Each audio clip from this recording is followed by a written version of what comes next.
Hey guys, time for another chess short. This is where I review games submitted by Chess Bootcamp Club members or Chess Bootcamp Live members. And this one's been sent in by Ben Jackson. It's a 45 plus 45 rapid game. So that gives you plenty of time to consider your moves.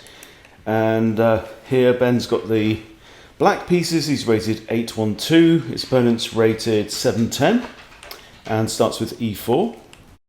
We have e5, knight to f3, knight to c6. So far so normal. And we have now the three knights with white playing knight to c3.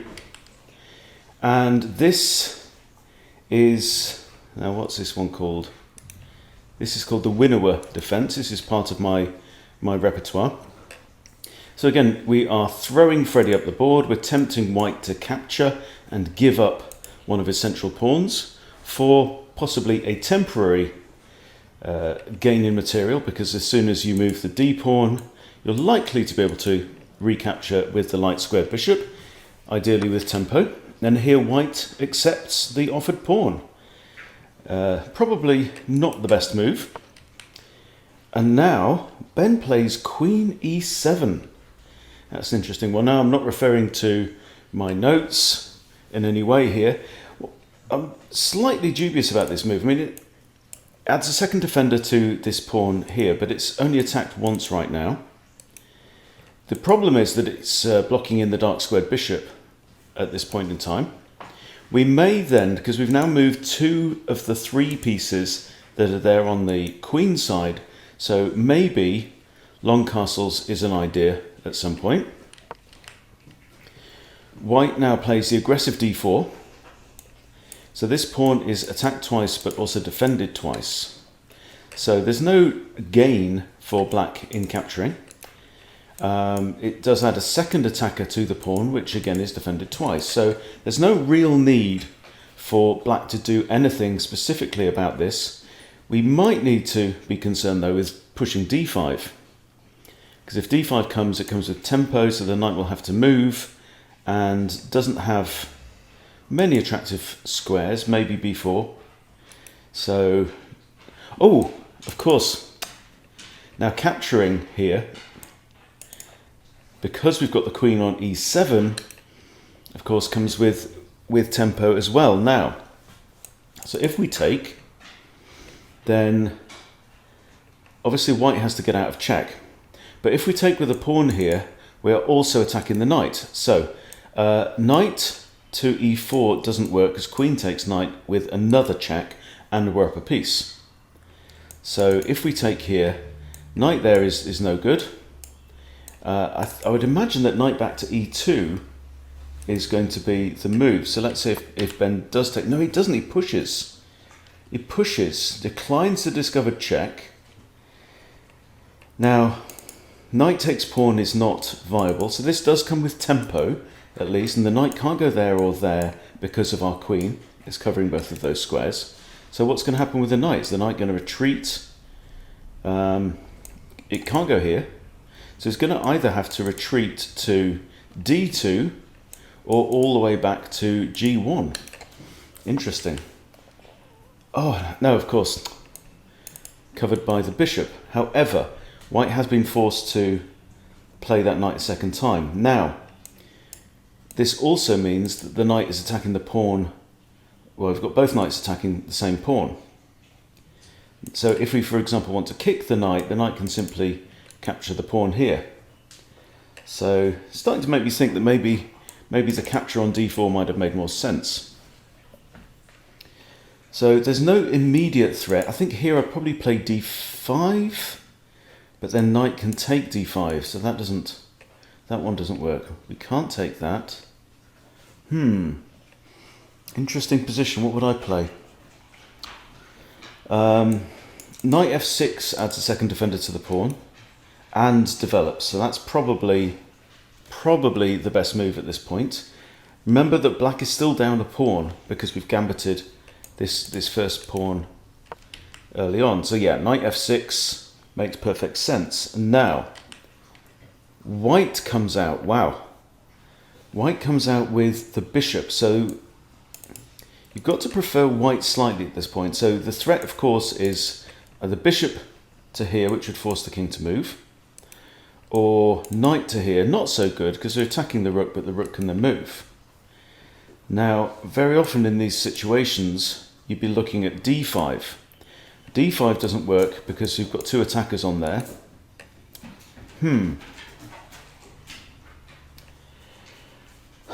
So I think we are facing a bit of a problem here. This pawn's undefended still.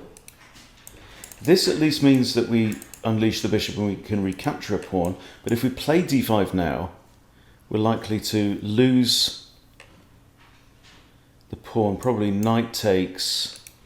So if we go here, say knight takes, bishop takes, and we've still got the same problem.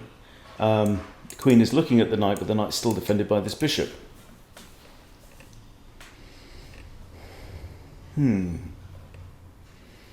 What else do we have? We've got one attacker on this pawn. Slightly problematic. d5, let's say knight takes. No, I'm stumped. So let's see what Ben finds here. Oh, that's interesting. Another queen move. Queen to b4. Now pins this knight. So this pawn here is now attacked once and defended once, but there's still the problem of bishop f7 check, which means the king now has to move. The king's got two squares it could move to. But white now plays the knight in. Okay, now this looks like it's not as good for... it's definitely not as good. Okay, so we're looking at rook takes here. Now, if the rook moves, for example, then the knight could come here with a discovery against the rook. And, for example, let's say bishop takes is probably the best move there. So if rook takes, knight here, bishop takes knight, then bishop takes, but then we regain that. So I think we're okay. But the problem, of course, here is we're open to queen takes bishop. So if queen takes bishop now, and we give up the rook, we've then got two attackers on this pawn. So we're not doing too badly there. And also the king has not yet been forced to move. Another idea even is d5 at some point. So d5 hits the bishop. It's defended by a knight. And this knight, of course, is still pinned because of that, so it can't recapture. So I think queen takes bishop is possibly viable. A rook here. Knight there with check. We take the knight. Bishop takes. Then we take. So that's probably better, actually. I think moving up, I think rook g8 is probably slightly better for black. So let's see. Okay, so Ben takes the bishop and loses the rook. So now Ben is down an exchange and a pawn. However, this knight is actually trapped. It can't get back out of the corner, which is very common. We do have two attackers on this. We're still not attacking this pawn yet. So Ben has the option of taking, taking with a queen offers an exchange of queens, which is not bad. So if queen takes, let's say queen takes pawn, queen takes queen, knight takes queen, then we're looking at c2 with a king rook fork. So interesting. Ben drops the queen all the way back down to win the knight back, and this would actually equalise in material. It would mean that white has lost two minor pieces. I think this is a decent move. Two minor pieces for a rook and a pawn, so it's kind of equal. However, it means that black actually has one more piece on the board. But knight to here would pretty much force h takes, and then maybe pawn takes. I think that would be the best move for white. No, he declines that and pushes on. Now, this pawn is defended twice and attacked twice as well. So I'm thinking maybe knight to e5 might be the move here, or even knight back to e7, hitting both pawns. That would actually put three attackers on the d5 pawn and one attacker on f5, which is currently not defended. Okay, so Ben plays knight e5, centralising the knight. Makes some sense. White still can't get the knight out. Plus, additionally, this knight is now looking at the g6 square. So if knight comes out here, we've got pawn takes, and if pawn takes, knight takes, and we've got our material back. White now plays the bishop out to attack the undefended knight.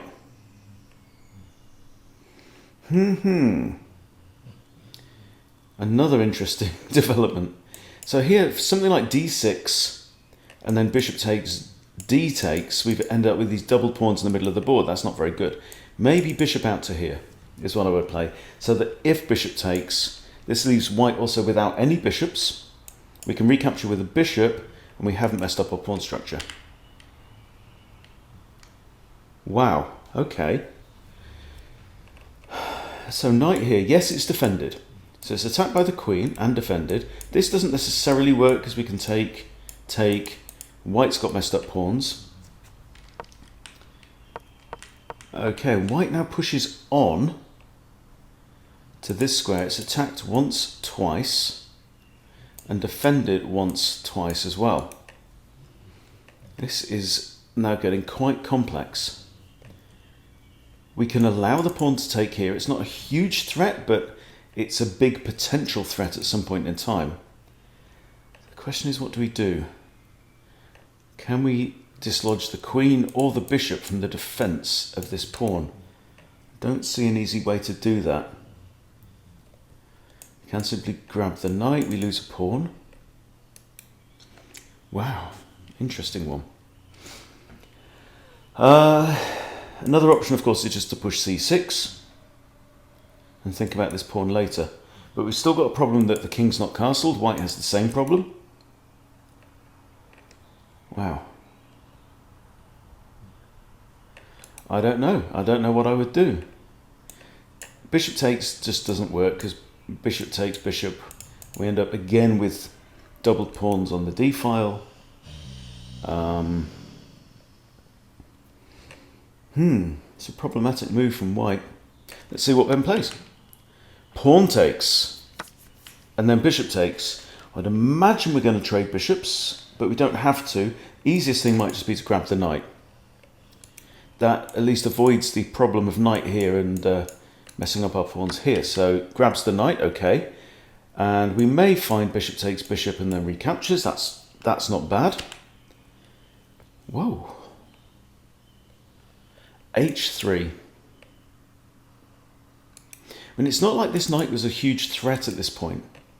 So we probably going to have to move the knight back to h6. Material's equal at this point. Our queen is actually kind of out of action a bit at the moment. If we take, queen takes, So I'm thinking knight back to h6 is forced, yep. And now white castles. Okay, so white is doing okay here, I think, with equal material, but he has castled.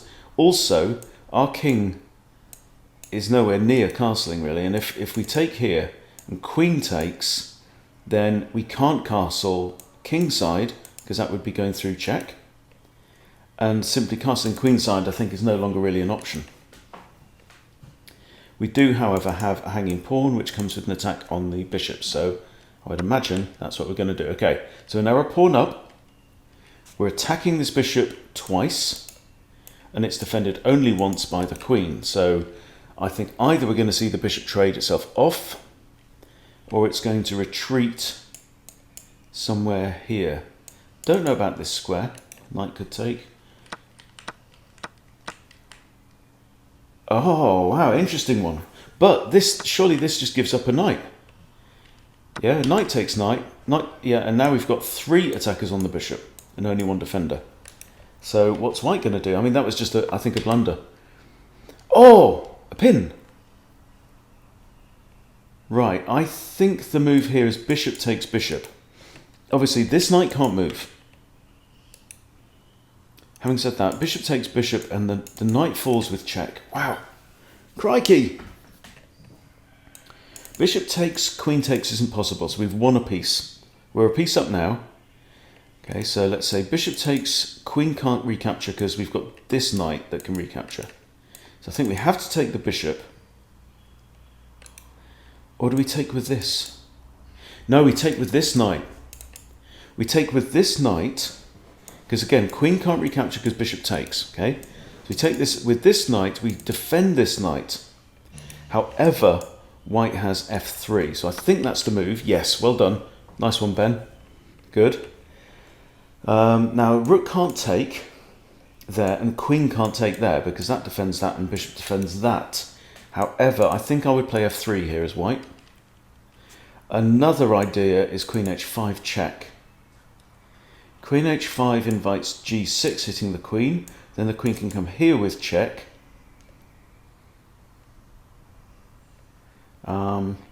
Probably bishop blocks, but then knight takes, queen takes. Okay, white found it, good. So the thing is that g6 here would prompt the queen to come across with check. The only alternative really is king moves, which may actually prove to be the best move. You see, we've got knight here, which blocks the check, but then rook takes with check. So I think actually king d8, possibly king e7, but probably king d8. Then the rook can't take here because we're still defending it, and we unpin the knight. Okay, Ben plays that, so I'm expecting queen e5 check. No!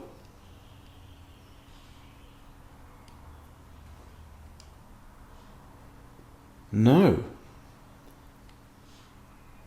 Okay. Interesting. This knight is still pinned.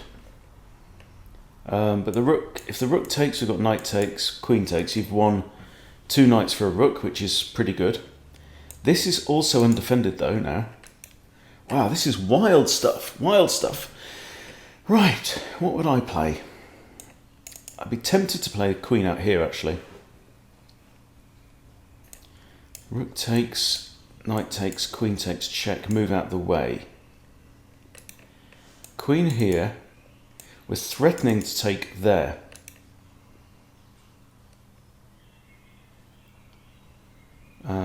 The light square bishop again can't help. I think black is suffering a little bit right now from lack of development, which all stems back to the opening. So Ben grabs the pawn. All right, now we might have this trade, but now actually this queen can recapture because it comes with check. But when the king moves, this rook's hanging. Okay, so white saves the rook. Whoa. Right, we now have 2 more hanging pawns. This knight is still pinned. I would say here, queen takes, c2, adding a second defender to that. Yes, good find, well done. Third attacker. Good thinking. It is in line of this bishop. Also, this rook's now undefended, so something like queen here would actually hit both rooks, because the rooks are now disconnected. They are both vulnerable, so that I think is what I'd play. This isn't possible because queen can take and knight can't recapture because it's still pinned. But queen here, I think would be good. Oh, gone straight in with a check. Oh, brilliant, that's even better. Because now the king has to move. And then the queen can grab that rook. And we've saved the knight. Wow, so the king moves into the corner. Now we grab the rook with another check and the king has to go here. Yes, king goes there. And now we have this. And I think the knight may even be saved. Or is there a better move? Now one idea could be knight into here.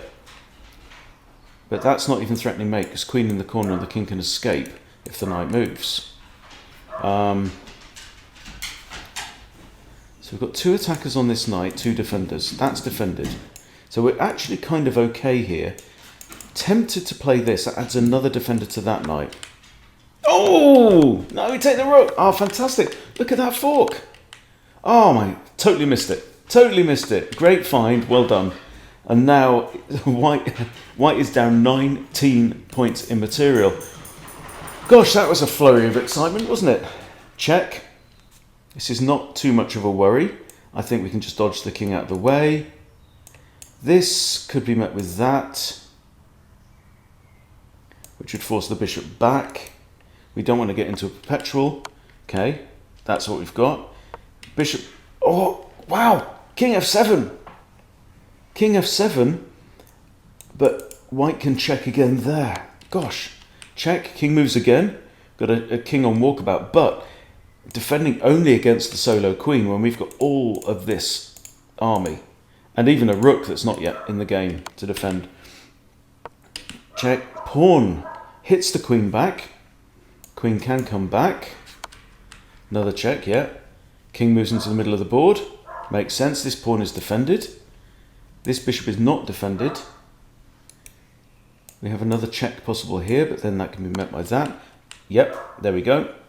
And now there's no check here. There's no check there.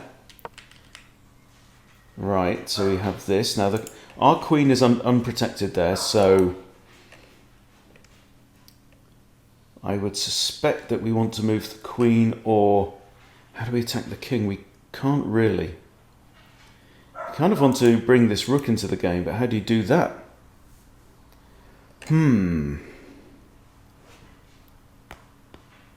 This is a very, very strong position for black.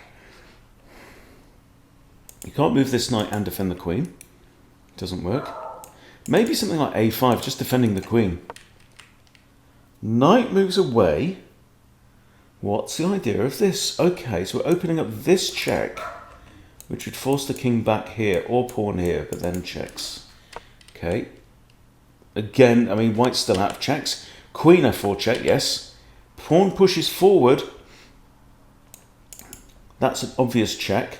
Forces the king into the corner. Yep. And now I'm thinking knight here, preparing two checkmates. And I don't think white has anything because white is out of checks. Can't go there because of the knight. So that's what I think. Yes, well done. And checkmate. Whew, that was interesting. Right. Now, let's go back to the opening. Right, so we have this challenging situation here. Queen e7 was very interesting. But now here, I think that this is probably the move. Because it would force the knight back to there. But we push a pawn. And now we get into tactics. We develop. But now you see white is able to develop freely with threats. Moving the queen a second time. Right, and you see we end up with this problem where this bishop and this rook never get involved because we're playing with our developed pieces with kind of short-term tactics. Yeah, we're attacking the bishop now. But that I don't think was the best move by white. I don't think that was ideal. We take, yeah. And we end up with... See, here again, I would have played that. Develop. You know, what do I want to do? Well, my knight is under attack. Therefore, I either have to... A bunch of things you can do. You can't capture the attacker. So you're stuck with either a counter-attack, like capture the knight, or defend the attacked piece, or move the attacked piece. Now, if you can defend the attacked piece, so if you can do one of those things with development, good stuff. So bishop takes, we take, and we've got more pieces out on the board. So I don't think that was ideal. See, bishop here would also prevented this pawn from advancing as well.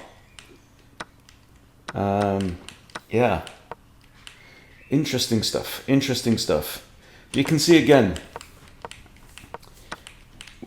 So, I mean, what was best? Let's quickly look at the review because I'm curious. Okay, I'm going to flip the board. And we've got two blunders from white. 3 blunders from black. Right, let's run through and see what the machine says.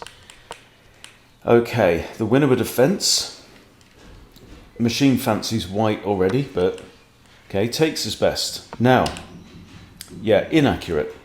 A better way to develop would be, yeah, bishop out or even knight out. Looks fine. But we put queen here, so already inaccurate because you can see we're slowing down development. Just remember the fundamentals. In the opening, you want to develop your minor pieces quickly. You want to control more of the board as quickly as possible. This is a mistake because I think of this move, and this is a blunder. White is already plus 5.5. Okay, so the best move here, pawn takes. Okay, and then white only has a slight edge. See, if we do this, then forces the knight back. Okay, we get ready to fianchetto. And then now we're free to castle long and crack on with the game. And you can see where is white's development? Where is white's control of the board? It ain't there, you see? So this is what we have to think through. So here, yes, this is kind of playable. But what are we doing with this move? We're putting a pawn deep into our opponent's territory. And if you're going to do that, you have to be able to follow it up with d5, really. And d5 isn't quite playable right now because knight just takes it. So I think this is better. You know, always be looking for those tactics. Checks, captures and threats, right? And this is a capture and a check at the same time. So interesting stuff. So Ben, you found some really, really good moves there. You also made a few blunders. So I think, you know, the tip here is, first of all, consider all of your options. Don't just go, I can push this with tempo, right? And make the knight move. Because actually this knight moving and then followed up with bishop out here caused us a problem on the f-file. So yeah, consider all of your options, weigh them up, and decide which one you think is best. So here in this case, one clear blunder, but good game. Thank you for sharing, and I will see you later on today for our Chess Bootcamp live session. All right, thanks for watching everyone. See you soon.